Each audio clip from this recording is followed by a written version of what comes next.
बिस्मिल्लाहिर्रहमानिर्रहीम। अस्सलाम वालेकुम टू ऑल माय व्यूअर्स। उम्मीद करता हूँ आप सब खैरियत से होंगे और अल्लाह से ये दुआ है कि अल्लाह हम सब का हामी नासिर हो। आज मैं आपके सामने हाजिर हूँ 9th क्लास की केमिस्ट्री के गैस पेपर्स लेके। चूँकि 9वीं क्लास पे रिज़ल्ट थोड़ा सा टफ होता है और इसमें मार्क्स बच्चों के कम आते हैं, तो इसलिए मैंने ये कोशिश की कि केमिस्ट्री के हवाले से जितनी हेल्प मैं अपने स्टूडेंट्स की, अपने व्यूअर्स की कर सकता हूँ, तो मैंने कोशिश की कि तालीम सिटी की तरफ से जो गैस पेपर जारी हुए उनको मैं आपके साथ डिस्कस करने जा रहा हूँ। मैंने खुद भी उनको अच्छा खासा ध्यान से रीड आउट किया और मैंने देखा कि उसमें बहुत से वो क्वेश्चंस हैं जो वाकई में लास्ट मैनी इयर्स से बोर्ड के पेपर्स में ज़रूर आ रहे हैं। तो अगर आप लोग इनको फॉलो करेंगे, इंशाल्लाह जो ब्रिलियंट स्टूडेंट्स हैं वो तो इंशाल्लाह 60 मार्क्स पूरे लेंगे, और लेकिन जो कमज़ोर और दरमियाने स्टूडेंट्स हैं वो भी इंशाल्लाह अबव 40 बहुत ही आसानी के साथ मार्क्स हासिल कर सकते हैं। अगर आप लोग इन क्वेश्चंस को फॉलो करते हैं तो इंशाल्लाह आप लोग एक अच्छा रिजल्ट हासिल करने में कामयाब होंगे। तो चलते हैं अब हम पहले चैप्टर की तरफ। इसमें देखेंगे हमारे पास बहुत ही इंपॉर्टेंट शॉर्ट क्वेश्चंस हैं। जो फर्स्ट है हमारे पास वो क्या है जी, इंडस्ट्रियल केमिस्ट्री और एनालिटिकल केमिस्ट्री। देन ऑर्गेनिक और इनऑर्गेनिक केमिस्ट्री। मिक्सचर में क्या होता है जी, यानी होमोजीनियस और heterogeneous mixture. Relative atomic mass का से क्या मुराद है, और एक एएमयू में कितने ग्राम्स होते हैं, ये बहुत इंपॉर्टेंट शॉर्ट क्वेश्चन है। एम्पिरिकल और molecular formula, one of the most important short question है। एम्पिरिकल और मॉलिक्यूलर फार्मूला क्या होता है। देन ब्रांचेस तो कोशिश करें कि आप सारी कर लें, लेकिन ये उनमें से भी ज़्यादा इंपॉर्टेंट है। कीमियाई खसूसियात से क्या मुराद है। देन उसके बाद मॉलिक्यूल और मॉलिक्यूलर आइन, इसके हवाले से अगर मैं बताता चलूँ कि ये दोनों तरह से इंपॉर्टेंट है। ये लॉन्ग क्वेश्चन में भी आ जाता है और शॉर्ट में भी आ जाता है।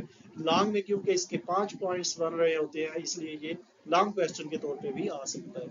होमो अटामिक और हेट्रो अटामिक, ये वो क्वेश्चन है जो बहुत से बच्चों को कंफ्यूज करता है। उसकी वजह ये है कि अक्सर बच्चे होमोजीनियस और हेट्रोजीनियस मिक्सचर के साथ इसको मैशअप कर लेते हैं, ये मिक्सअप हो जाता है उनके पास। इसलिए ये याद रखें, होमोजेनियस मिक्सचर और हेट्रोजीनियस मिक्सचर चैप्टर के स्टार्ट में मौजूद है मिक्सचर की अकसाम में। ये जो होमोएटॉमिक और हेट्रोएटॉमिक मॉलिक्यूल है, ये मॉलिक्यूल की अकसाम के अंदर मौजूद है। एटम और ion, one of the most important short question. Atom और आयन में क्या फर्क है। एवोगैड्रोस नंबर और मोल की तारीफ अक्सर अक्सर आपसे ये पूछी जाती है। बायोकेमिस्ट्री और फिजिकल केमिस्ट्री। मॉलिक्यूलर मैस और फार्मूला मैस, इनके दरमियान फर्क। मॉलिक्यूलर फार्मूला एम्पिरिकल फार्मूला से कैसे अखज़ किया जाता है, ये कोई बहुत ज़्यादा इंपॉर्टेंट नहीं है। हाँ, अगर कोई बंदा कंसेप्चुअल क्वेश्चन बनाना चाहे तो फिर ये क्वेश्चन आपको वो दे सकता है। अदरवाइज अगर वो कंसेप्चुअल नहीं, जनरली सिंपल क्वेश्चंस रखना चाह रहा है, तो फिर ये क्वेश्चन इतना इंपॉर्टेंट नहीं है।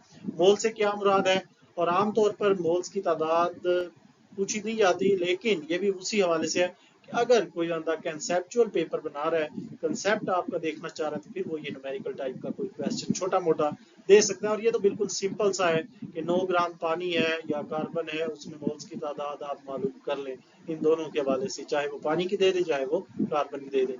लॉन्ग क्वेश्चन की बात करें तो उसमें केमिस्ट्री की कोई सी 5 शाखों को वो कह सकता है कि एक्सप्लेन करें।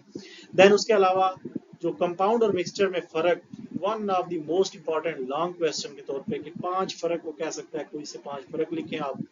मॉलिक्यूल और मॉलिक्यूलर आइन जो है, मैंने आपको देखे पहले ही जो है वो बता दिया कि मॉलिक्यूल और मॉलिक्यूलर आइन जो है ये लॉन्ग के तौर पे भी इंपॉर्टेंट है और शॉर्ट के तौर पे भी। इनके सामने आपको नजर आ रहा होगा कि ये जो दो क्वेश्चंस हैं, क्वेश्चन नंबर 2 और क्वेश्चन नंबर 3, इसमें मोस्ट इंपॉर्टेंट लिखा है। और बाकी जो है केमिकल फार्मूला कैसे लिखा जाए, ये लास्ट टाइम आया था। ये इंपॉर्टेंट तो है लेकिन बहुत इंपॉर्टेंट नहीं है, क्योंकि उन्होंने थोड़ा कमजोर बच्चों को भी नजर में रखना होता है, तो ये क्वेश्चन थोड़ा सा उनके लिए टफ होता है। मॉलिक्यूल की तारीफ करें और उसकी अकसाम बताएं, वही मॉलिक्यूल की अकसाम जो मैंने अभी आपसे पहले डिस्कस किया कि मोनोएटॉमिक, डाइएटॉमिक, ट्राइएटॉमिक, पॉलीएटॉमिक है, होमो और हेट्रोएटॉमिक जो है वो इसी की अकसाम आ जाती है। चैप्टर नंबर 2 की बात अगर हम करते हैं तो उसमें देखें कैथोड रेज की प्रॉपर्टीज बहुत इंपॉर्टेंट है। ये लॉन्ग और शॉर्ट दोनों के हवाले से इंपॉर्टेंट है, क्योंकि कैथोड रेज की लॉन्ग क्वेश्चन के अंदर भी बड़ी जो है वो अहमियत है। रदरफोर्ड के नकाइस one of the most important short question, तकरीबन हर साल ये किसी ना किसी ग्रुप में मौजूद होता है क्वेश्चन, चाहे फर्स्ट टाइम चाहे सेकंड टाइम। कैनाल रेज की प्रॉपर्टीज को इसी दो कर लें। न्यूट्रॉन के खवास, न्यूट्रॉन की दो प्रॉपर्टीज बहुत इंपॉर्टेंट है। रदरफोर्ड है इसके अलावा हमारे पास, कि रदरफोर्ड को जो है उसके तजर्बात के मुशाहिदात। अब यहाँ पे बड़ी गलती होती है बच्चों से गलती क्या होती है, मुशाहिदात लिखने होते हैं तो वो नताइज लिख देते हैं। नताइज जो है वो 7 पॉइंट्स है। अगर आप गौर से देखें, जो डायाग्राम आपके पास बनी होती है, उस डायाग्राम में वो जो रदरफोर्ड के नजरिए के सामने डायाग्राम है, उससे नीचे बिल्कुल 2 पॉइंट्स हैं, वो 2 मुशाहिदात हैं। नताइज 7 पॉइंट हैं, उनको आपने इसके साथ मिक्स नहीं करना। मुशाहिदात को याद रखना है आपने कि ये मुशाहिदात के लिए सिर्फ 2 पॉइंट्स हैं। फिर एल्यूमिनियम की इलेक्ट्रॉनिक कॉन्फ़िगरेशन, यहाँ पे एल्यूमिनियम ट्राई पॉजिटिव आयन जो है 3 पॉजिटिव, उसकी उसने इलेक्ट्रॉनिक कॉन्फ़िगरेशन बताई है। ये कॉन्फ़िगरेशन भी आमतौर पे क्लोरीन नेगेटिव आयन की आ जाती है, लेकिन अगर कोई बंदा, वही बात है कि मुश्किल पेपर बनाना चाहे, कंसेप्ट आपका देखना चाहे, तो फिर वो इस तरह का क्वेश्चन भी दे सकता है कि aluminium triple positive, that means कि उसने 3 इलेक्ट्रॉन अपने निकाल दिए, उसके बाद उसकी क्या इलेक्ट्रॉनिक कॉन्फ़िगरेशन होगी। आइसोटोप की तारीफ करें, ये बहुत इंपॉर्टेंट, और इसके इस्तेमालात तो सारे ही बहुत इंपॉर्टेंट है, वो शॉर्ट के हवाले से भी और लॉन्ग के हवाले से भी। ये कैसे साबित करेंगे एंगुलर मोमेंटम क्वांटाइज होती है, ये कोई इंपॉर्टेंट क्वेश्चन नहीं है, लेकिन बहरहाल उन्होंने लिखा है तो आप देख सकते हैं इसको भी, लेकिन इतना इंपॉर्टेंट क्वेश्चन ये नहीं है। इसके बाद हमारे पास देखें शेल और सब शेल में क्या फर्क है, ये बहुत इंपॉर्टेंट शॉर्ट क्वेश्चन है। यूरेनियम का इस्तेमाल क्या है, पावर जनरेशन वाला जो इस्तेमाल है वो बहुत इंपॉर्टेंट शॉर्ट क्वेश्चन है। हाइड्रोजन के आइसोटोप्स की वजाहत करें, वजाहत तो नहीं आती, आमतौर पे इनके नाम आते हैं और आप डायग्राम बना दें।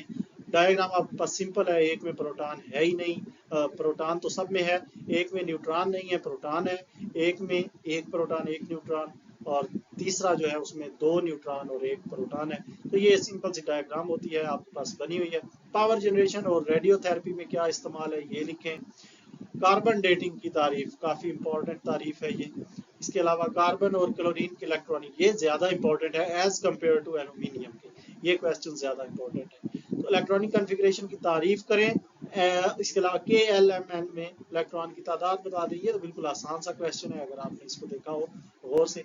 ये वही बात आ गई कि मैंने आपको पहले ही बता दिया था, जहाँ पे कैथोड रेज का जिक्र हुआ था, कि कैथोड रेज जो है ये लॉन्ग क्वेश्चन के हवाले से भी इंपॉर्टेंट है।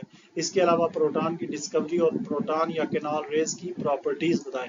ये कैथोड रेज और कैनाल रेज के बारे में आप याद रखिएगा। कैथोड रेज के बारे में आमतौर पे वो कभी कभी पूछ लेता है कि कैथोड रेज पर चार्ज की नोयत क्या होती है, या कैथोड रेज जो है ये नेगेटिव रेज हैं, इनको क्यों कहते हैं। नेगेटिव रेज के बारे में 2 प्रॉपर्टीज लिखे, तो ये आपने कंफ्यूज नहीं होना, ये सेम ही क्वेश्चन बनता है। कैनाल रेज का दूसरा नाम पॉजिटिव रेज भी वो यूज कर सकता है यहाँ पे। इसके बाद है जी न्यूट्रॉन की दरियाफ्त पर नोट लिखें और खसूसियात भी तहरीर करें, बिल्कुल आसान सा है। बोहर के नजरिए की वजाहत कर लें और इसके मफरूजात जात जो है वो भी लिख दें जी, यानी इसके पोस्टुलेट्स आपने लिखने हैं। देन एटम में न्यूक्लियस की तजर्बे की वजाहत करें और इसका मुशाहिदा और नताइज, ये है वो सवाल जो मैं आपको पहले बता रहा था कि इसमें इसके नताइज भी आपने नोट करने हैं। जिंदगी के मुख्तलिफ शेपों में आइसोटोप के इस्तेमाल तो लॉन्ग क्वेश्चन में भी काफ़ी इंपॉर्टेंट है।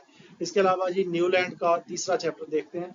ऑक्टिव लॉ क्या है, मेंडलीव का पीरियोडिक लॉ क्या है, नोबल गैसेस एक्टिव जो है वो एक्शन में हिस्सा नहीं लेती, नॉन रिएक्टिव होती हैं, रिएक्टिव क्यों नहीं होती, नोबल गैसेस को इनर्ट गैसेस क्यों कहते हैं। ये सारे क्वेश्चन इसी क्वेश्चन के बनते हैं। जो क्वेश्चन नंबर ये आपको नजर आ रहा है, क्वेश्चन नंबर 3 जो आपको ये नजर आ रहा है, ये सारे सवाल मैंने बताए इसके बनते हैं, तो आपने कंफ्यूज नहीं होना कि ये क्या हो गया। देन पीरियोडिक टेबल में ग्रुप और पीरियड की क्या तारीफ की जाती है, इलेक्ट्रॉन अफिनिटी क्या है और इनका ट्रेंड या रुझान इसका क्या है। शील्डिंग इफेक्ट के बारे में आप क्या जानते हैं। शील्डिंग इफेक्ट और जेड इफेक्ट में फर्क काफी इंपॉर्टेंट है, इन्होंने सिर्फ शील्डिंग इफेक्ट का जिक्र किया है, जेड इफेक्ट भी बहुत इंपॉर्टेंट है। एटॉमिक रेडियस हो गया, इसके अलावा दूसरी आयनाइजेशन पहली आयनाइजेशन एनर्जी से ज्यादा क्यों होती है। इलेक्ट्रोनेगेटिविटी की तारीफ करें, पीरियड और ग्रुप में इसका रुझान भी लिखें। ये लॉन्ग बन जाता है इस तरह तो, लेकिन ये होता है कि बाज़ औक़ात वो इलेक्ट्रोनेगेटिविटी की सिर्फ तारीफ पूछ लेता है और साथ में या फिर वो इनके ट्रेंड पूछ लेता है किसी एक में, ग्रुप में या पीरियड में। पीरियड में एटॉमिक का साइज जो है वो कम क्यों होता है, ये बहुत इंपॉर्टेंट शॉर्ट क्वेश्चन है जी। इसके अलावा आयोनाइजेशन एनर्जी की तारीफ और इसका यूनिट लिखें। पीरियड और ग्रुप में शील्डिंग इफेक्ट, ये कोई बहुत इंपॉर्टेंट तो नहीं है, बाज़ औक़ात आ जाता है, लास्ट टाइम शायद आया था, लेकिन बहुत ज़्यादा इंपॉर्टेंट नहीं है।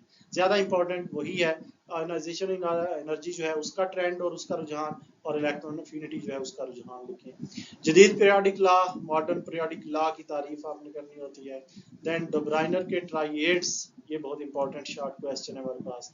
लॉन्ग क्वेश्चन के हवाले से भी अभी हमने ये उसने शायद हमारे पास कहा कि no long question from this chapter जी, अकॉर्डिंग टू स्कीम तो इसमें से कोई लॉन्ग क्वेश्चन नहीं होता, लेकिन अगर आ जाए तो आपने उसके हवाले से भी तैयार जरूर रहना है कि आयोनाइजेशन एनर्जी का ट्रेंड आ जाए, long form of periodic table की प्रॉपर्टीज हो जाएं, या इसके अलावा आपके पास एटॉमिक रेडियस क्या है और उसके ट्रेंड्स क्या हैं, इनमें से कोई भी आ सकता है अगर लॉन्ग आए। वैसे इसमें स्कीम में इसका कोई हिस्सा शामिल नहीं है। जिस चैप्टर नंबर 4 को देखते हैं तो इम्पोर्टेंट शॉर्ट क्वेश्चन है पहला ही, ऑक्टेट रूल और डुप्लेट रूल में क्या फर्क है।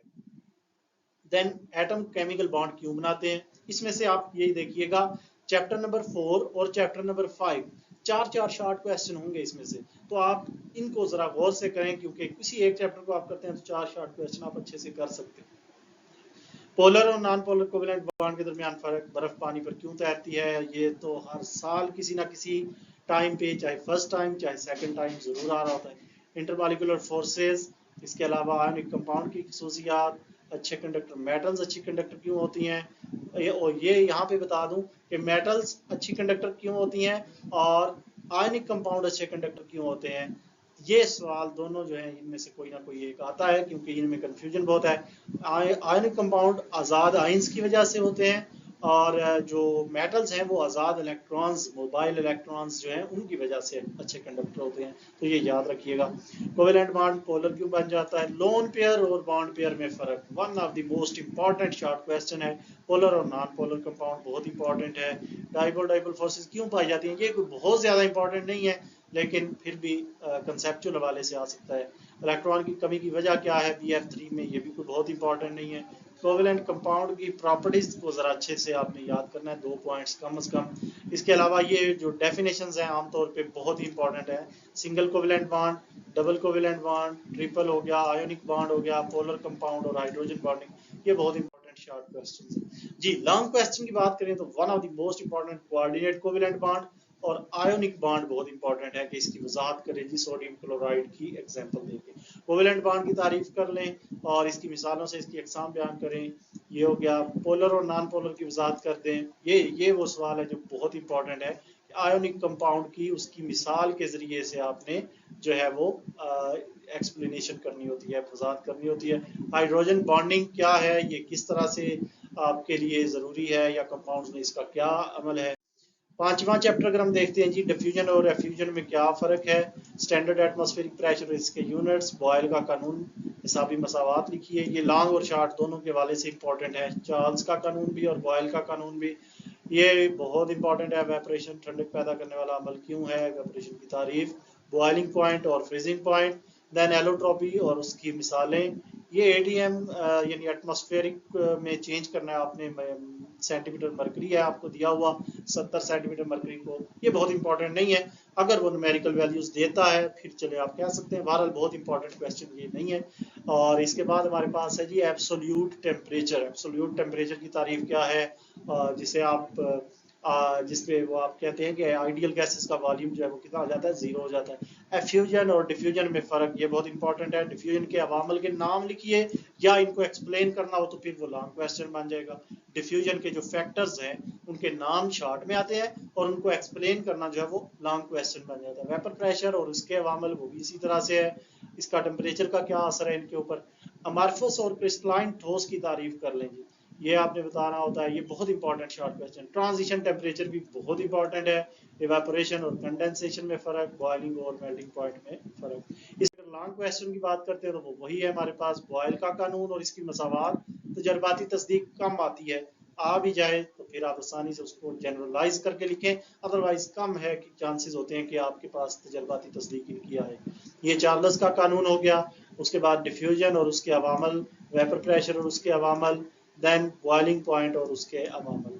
यहाँ पे उसने इवेपोरेशन को मिस किया, लेकिन इवेपोरेशन भी काफी इंपॉर्टेंट है। छठा चैप्टर बिल्कुल आसान सा है, कोलाइड और सस्पेंशन में फ़र्क बता दें, मोलैरिटी और सोलबिलिटी में फ़र्क, अलाई क्या है, और इसके अलावा सोल्यूट और सॉल्वेंट की तारीफ है, कंसनट्रेटेड और डाइल्यूट सोल्यूशन क्या है, सैचुरेटेड, अनसैचुरेटेड और सुपर सैचुरेटेड, तीनों तारीफें बहुत इंपॉर्टेंट हैं। इसके अलावा मैस बाई मैस या मैस बाई वॉल्यूम, इनसे क्या मुराद होता है, ये आपके पास काफ़ी इंपॉर्टेंट टर्म्स हैं। वॉल्यूम बटा मास परसेंटेज से क्या मुराद है, ये सातवां और आठवां कोई बहुत ज़्यादा इम्पोर्टेंट नहीं है, ये जनरलाइज से क्वेश्चन है, ये बहुत ज़्यादा इम्पोर्टेंट नहीं है क्योंकि उसने बहुत ओवर कर दिया इसमें काम, इतना ज़्यादा ये दोनों इम्पोर्टेंट नहीं है क्योंकि ये न्यूमेरिकल वैल्यूज हैं, तो वो कम ही चांसेस होते हैं कि 9th में वो बच्चों से पूछें। लेकिन ये बहुत इंपॉर्टेंट है कि मैस वॉल्यूम बटा मास परसेंटेज हो या जितनी भी परसेंटेज की ये टाइप्स हैं, ये इंपॉर्टेंट शॉर्ट क्वेश्चन के तौर पे। मोलर सोल्यूशन क्या होता है, कैसे तैयार किया जाता है, एक्वस सोल्यूशन, सोल्यूशन की डाइल्यूशन क्या है, और पानी को यूनिवर्सल सॉल्वेंट क्यों कहते हैं, क्योंकि हर चीज़ को अपने अंदर हल कर लेता है।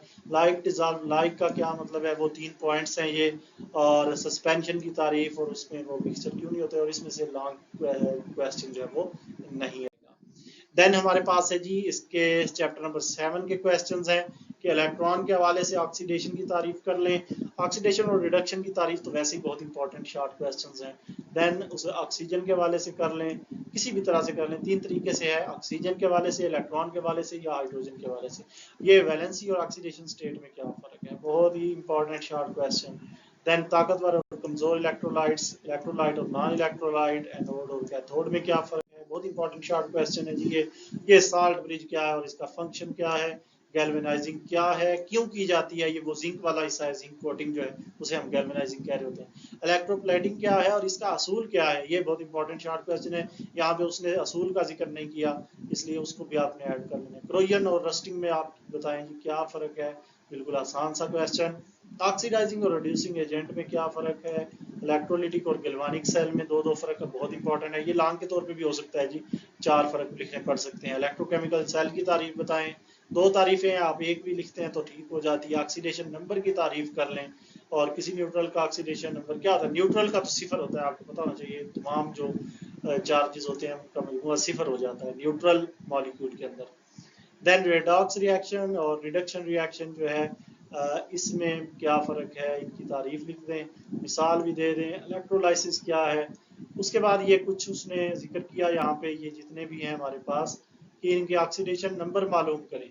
हालांकि ये कोई बहुत ज़्यादा इंपॉर्टेंट तो नहीं है, लेकिन अगर आ भी जाता है तो फिर भी आपको इनकी प्रैक्टिस कर लेनी चाहिए, जो अच्छे बच्चे हैं ख़ास तौर पर उनको ज़रूर प्रैक्टिस होनी चाहिए।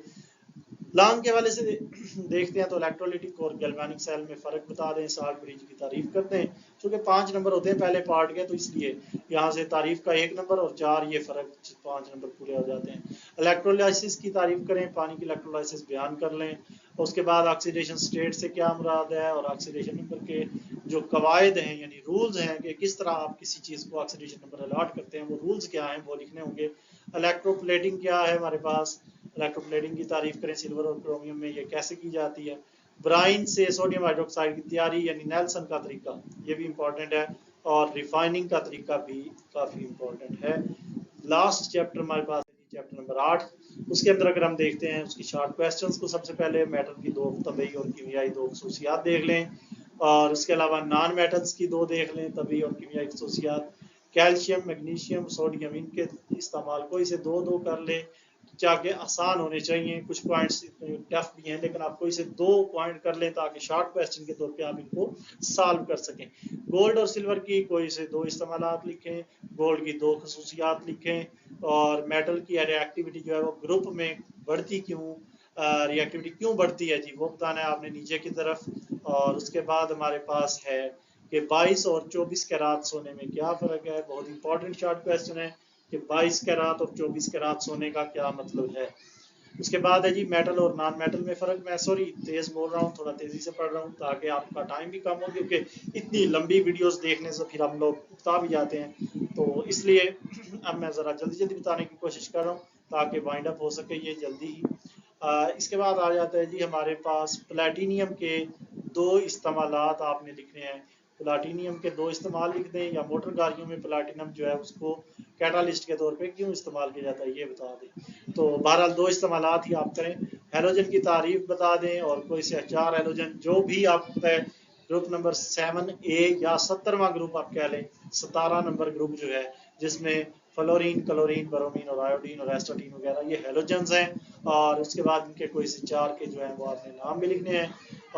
देन सिल्वर और गोल्ड नहायत कम रिएक्टिव हैं, क्यों, उसकी वजह आपने बतानी है जी। और इसके अलावा बिजली की तारें बनाने के लिए कॉपर को क्यों इस्तेमाल किया जाता है। मैलिएबल और डक्टाइल मेटल से क्या मुराद है, ये भी आप आसानी से कर सकते हैं। पीरियाडिक टेबल में इलेक्ट्रोपॉजिटिविटी का जो रुझान है, पीरियाडिक टेबल में इलेक्ट्रोपॉजिटिविटी का रुझान, उसको आपने बयान करना है। ये इंपॉर्टेंट से शॉर्ट क्वेश्चन है, काफ़ी इंपॉर्टेंट है और अक्सर ये आते हैं। तफसीली सवालों की तरफ देखें तो आपने तो तफसीली के हवाले से कोशिश करें चैप्टर नंबर 1, 2, 3 और 4 और 5 जो अच्छे बचे हैं वो 3 को भी ज़रूर कर लें। हो सकता है बाज़ औक़ात जो स्कीम है उसको वो चेंज कर लेते हैं, इसलिए चैप्टर नंबर 3 के भी जो इंपॉर्टेंट लॉन्ग क्वेश्चन बनते हैं वो आप कर लें अपने तौर पे, कुछ ना कुछ गो थ्रू हो लें कि अगर आ जाए तो आप लिख सकते हो। इसके अलावा जी इसकी बात करते हैं चैप्टर नंबर 8 की, तो मवाजना कर लें मेटल और नॉन मेटल्स में, उनकी तारीफ भी करें, तभी खसूसियात भी लिखें। उसके बाद है हमारे पास मेटल और नॉन मेटल की तारीफ और उनके कीमियाई खवास जो है, कीमियाई खसूसियात क्या हो सकती है वो बता दें। नॉन मेटल्स किस तरह इंपॉर्टेंट है जी, important significance of non metals 5 point लिख रहे हैं उन्होंने कहा है। उसके अलावा जो पानी, ऑक्सीजन, क्लोरीन और हाइड्रोजन का जो हमारे पास वगैरह हाइड्रोजन के साथ सोडियम का रिएक्शन बयान करें, कैसे ये रिएक्ट करता है मेटल के साथ, यानी किस तरह से रिएक्ट करते हैं ये हमारे पास हेलोजन्स वगैरह, या इसका इनके साथ इन चारों चीज़ों के साथ क्या क्या ताल्लुक है। अलकली और अल्कलाइन अर्थ मेटल के खवास का मवाजना कीजिए और फ़र्क ज़ाहिर कीजिए। यहाँ तक आपका चैप्टर नंबर 8 मुकम्मल हो गया। Good luck, remember we are here to support you. हम इंशाल्लाह हर लम्हा ब लम्हा अपने स्टूडेंट्स के साथ हैं। मेरे लायक आपके पास कोई भी मैं आपकी अगर मदद कर सकता हूँ तो मैं इंशाल्लाह ज़रूर आपके पास हाजिर हूँगा। आपको कोई भी कन्फ्यूजन हो, कोई क्वेश्चन रह गया हो तो कमेंट्स के अंदर आप पूछ सकते हैं। और कोशिश करें अपनी तैयारियों के आखिरी सिलसिले में आप लोग, क्योंकि आखिरी स्टेज है ये आपकी 9th क्लास की, तो आप वक्त ना ज़ाया कीजिए। इंशाल्लाह कोशिश करें कि छुट्टियां तो ऑलरेडी आपको काफ़ी मिली, लेकिन मज़ीद आप बेहतरी की गुंजाइश इंसान के लिए रहती ही है। तो कोशिश करें कि अपने आप को इम्प्रूव करें, अच्छे रिजल्ट्स लेके आएँ। आपकी खुशी भी ज़रूरी है और इससे ही आपकी शान बढ़ेगी, आपके टीचर्स की शान बढ़ेगी और आपके वालिदैन जो हैं ख़ास तौर पे वो आपसे बहुत खुश होंगे। और हमारी दुआ है कि अल्लाह आपको कामयाब करे। इंशाअल्लाह मिलते हैं किसी और टॉपिक पे, किसी और लेक्चर में। तब तक के लिए अल्लाह हाफिज़।